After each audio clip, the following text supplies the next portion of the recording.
Au nom du Père et du Fils et du Saint-Esprit, Amen. Grande joie d'être là avec toi en ce dimanche 14 août. Et dimanche, c'est toujours une journée de fête, de joie parce que Jésus est ressuscité, il est là au milieu de nous. Toute l'Église se rassemble, comme c'est merveilleux de voir les églises remplies des enfants, des jeunes, des adultes, des anciens. Et tout le monde, tous ensemble, nous louons, nous glorifions le Seigneur, nous l'aimons et nous accueillons aussi sa grâce pour que nous puissions bien vivre toute cette semaine. Et aujourd'hui, la première lecture, c'est Jérémie chapitre 38 à partir du verset 4. Alors les princes dirent au roi, que cet individu soit mis à mort. En vérité, il décourage les combattants qui sont restés dans cette ville, et tout le peuple, en leur tenant semblable propos, en leur tenant semblable propos. Oui, cet individu ne cherche nullement la paix pour ce peuple, mais son malheur. Le roi Sédécias répondit, « Voici, il est entre vos mains, car le roi n'a aucun pouvoir en face de vous. » Ils se saisirent donc de Jérémie et le jetèrent dans la citerne de Malchiahu, fils du roi, dans la cour de garde. Ils descendirent à l'aide de cordes.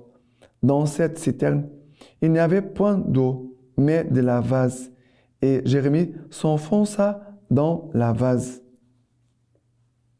Abed-Melech sortit du palais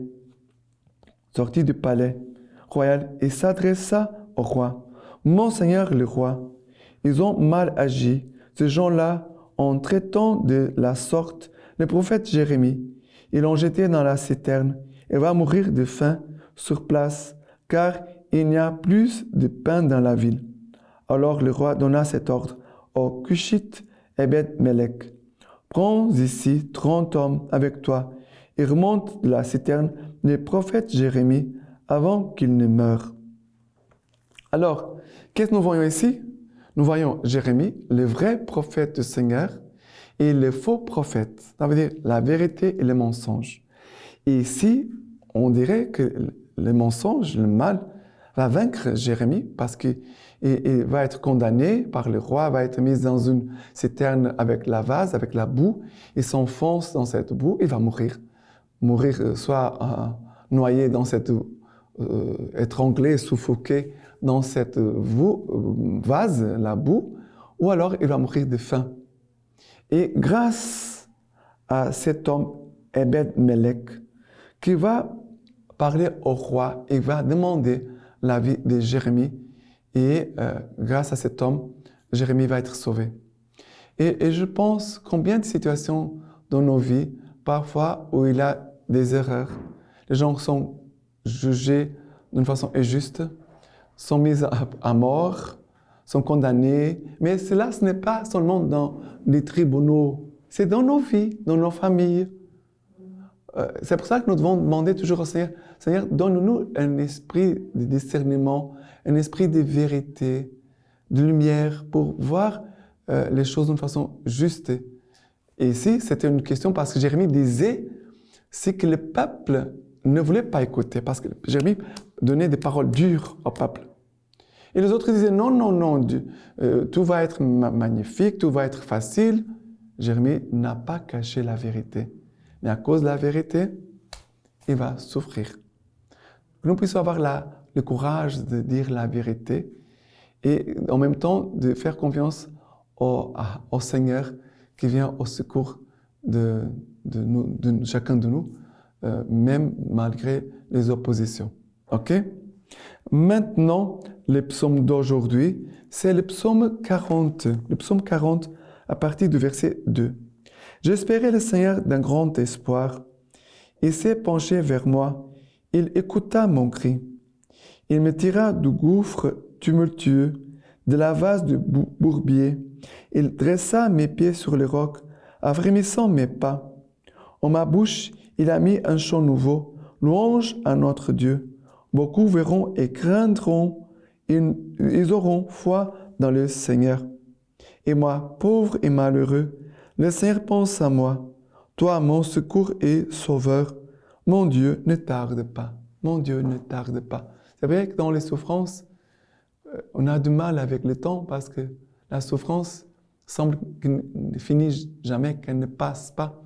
Et nous devons toujours tourner notre cœur et l'épancher vers le cœur de Jésus et unir notre cœur et notre souffrance aux souffrances de Jésus.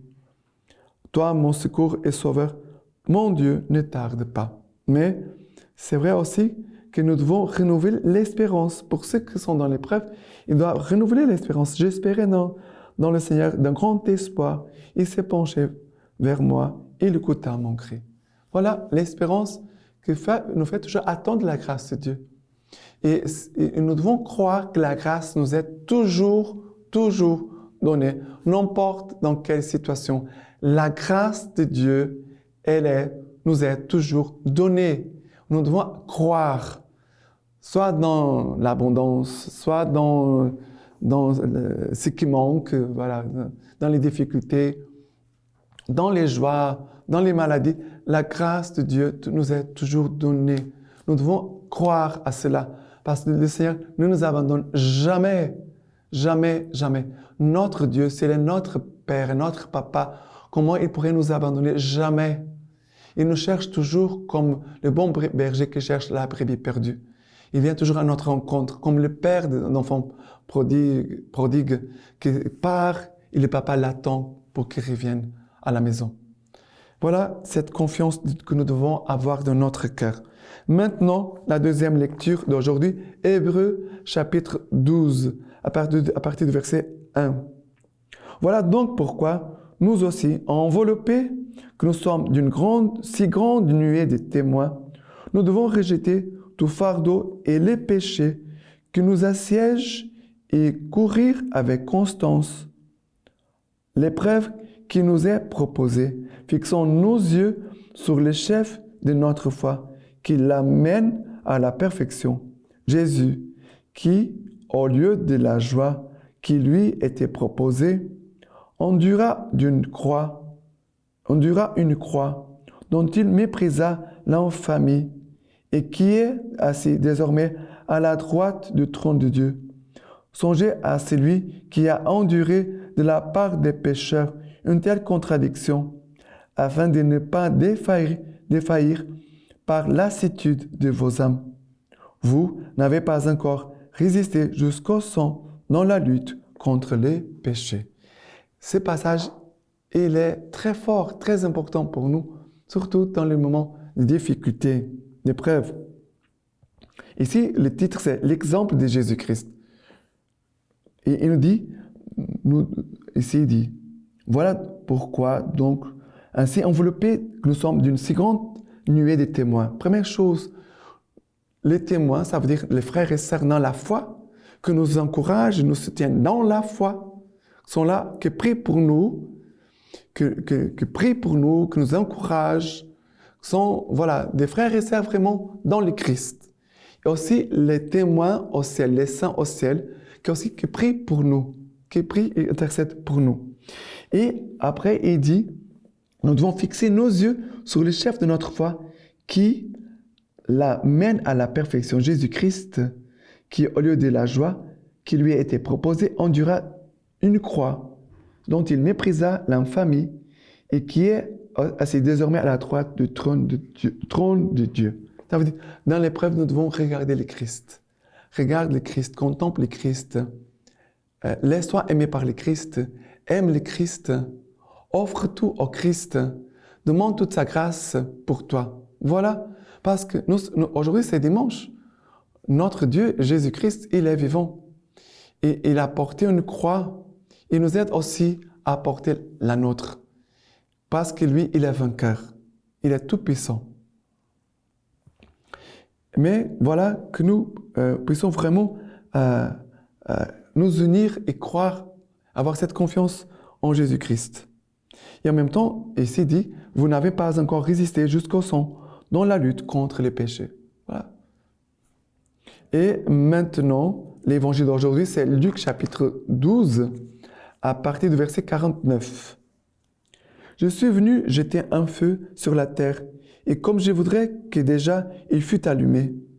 Je dois être baptisé d'un baptême et quelle n'est pas mon angoisse jusqu'à ce qu'il soit consommé. Pensez-vous que je sois apparu pour établir la paix sur la terre? Non, je vous le dis, mais bien la division. Désormais, en effet, dans une maison de 5 personnes, on sera divisé 3 contre 2 et 2 contre 3. On sera divisé père contre fils et fils contre père, mère contre sa fille et fille contre sa mère, belle-mère contre sa bru et bru contre sa belle-mère. Voilà ici l'évangile d'aujourd'hui, que Jésus dit, je voudrais allumer un feu sur la terre. Et comme il désire qu'il soit déjà allumé, ce feu de l'esprit, ce feu de l'amour que Jésus est venu nous apporter, mais ce feu d'amour de l'Esprit Saint que Jésus nous apporte, il va nous éclairer. Ça veut dire qu'il ne va pas nous laisser dans les ténèbres. Ça veut dire que nous allons voir ce monde où il y a des ténèbres. Nous allons aussi vérifier quels sont les points de lumière. La lumière que le Christ a allumée en nous permet de voir clair et dire ça c'est péché, c'est ténèbres, ce n'est pas bon. Et de voir ce qui est bon, qui est saint, qui est de Dieu. Ça veut dire que je dois choisir. Si j'ai le feu de l'Esprit Saint, de l'amour de Jésus en moi, c'est pour choisir le bien, de suivre Jésus-Christ. Mais c'est vrai que ceux qui ont choisi les ténèbres ne vont pas vouloir me suivre. Je ne pourrais pas leur plaire. Quand Jésus parle de cette division, elle est à cause du disciple-là, ça veut dire de suivre Jésus-Christ. Jésus ne veut pas les bagarres et les conflits dans nos familles, dans nos maisons. Jésus ne veut pas ça. Mais c'est vrai que le fait de suivre le Christ, le fait de dire oui au Christ et dire non à d'autres choses, de dire non à d'autres propos, d'autres occasions, d'ambiance, des personnes. Nous devons avoir cette conscience. Quand on fait un chemin de conversion, on doit dire non. On doit dire non à des lieux, des endroits, des personnes que sont les lieux de péché. Le péché n'est pas tout seul. Il est avec des personnes. Il est avec des personnes. Alors, je dois me couper, je dois me séparer. C'est pour cela que Jésus nous dit de cet amour que nous devons avoir envers lui, un amour plus fort qui nous fait vraiment mettre en priorité notre foi catholique et de suivre Jésus et son évangile pour le vivre et mettre en pratique. Maintenant, la lecture patristique d'aujourd'hui de Saint Jean Chrysostome. Vous êtes le sel de la terre. Ce n'est pas pour votre propre vie, veut-il dire, mais c'est pour le monde entier que la parole vous est confiée. Car ce n'est pas à 2 villes, à 10, à 20 ou à un seul peuple que je vous envoie,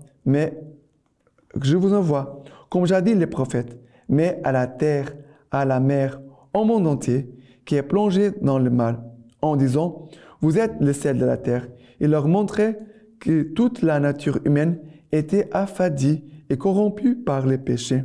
C'est pourquoi il exige de ses disciples les vertus qui sont les plus nécessaires et les plus efficaces chez ceux qui ont la charge de la multitude. En effet, celui qui est doux,